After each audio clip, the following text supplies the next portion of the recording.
Hey everyone! Welcome back to Goal Dynamics. Today, we're diving into one of the most unbelievable episodes in Latin American history, a war triggered in part by football. Yes, you heard that right, an actual war.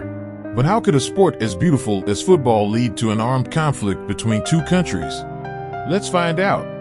Before we talk about the role football played, we need to understand the context in which this conflict erupted. By the late 1960s, tensions between Honduras and El Salvador were already high. The two nations shared a border, and many Salvadorans had migrated to Honduras in search of land and economic opportunities. El Salvador, with a much larger population, was struggling with overpopulation, while Honduras had vast, underutilized agricultural land. This led to conflict between Honduran landowners and Salvadoran settlers who were occupying these lands. And now, this is where football comes in. In June of 1969, Honduras and El Salvador faced off in a series of qualifying matches for the 1970 FIFA World Cup.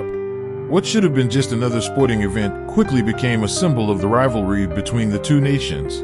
The first match took place in Tegucigalpa, Honduras, where the Honduran fans created a hostile atmosphere for the Salvadorans. El Salvador lost 1-0, which intensified the tension. But it was the return match in San Salvador that really set things off. On June 15, 1969, the atmosphere in San Salvador was electric and tense. El Salvador won the second match 3-0, and what had started as a football rivalry quickly spiraled out of control. The media in both countries stoked the flames, and diplomatic relations deteriorated. But football was just the spark.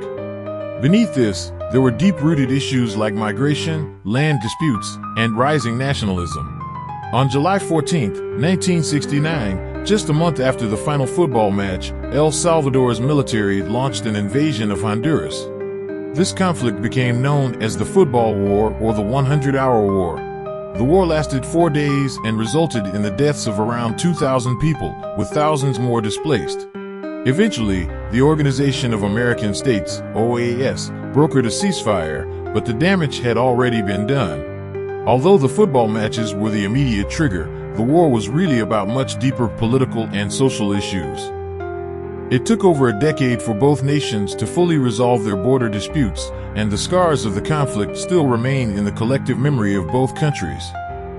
So there you have it, a war that started on the football field but was fueled by much larger issues.